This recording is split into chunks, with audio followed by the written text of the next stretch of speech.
अस्सलाम वालेकुम नाज़रीन, मैं एंकर पसंद तहरीन फ़ातिमा और आप देख रहे हैं city one news.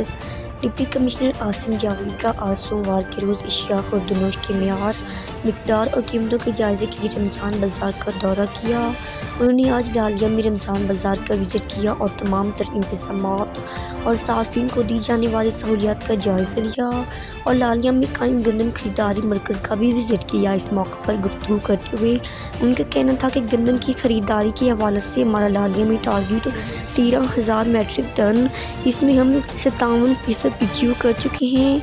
Assistant commissioner लालिया कामरान अशरफ भी उनके हमरा मौजूद थे।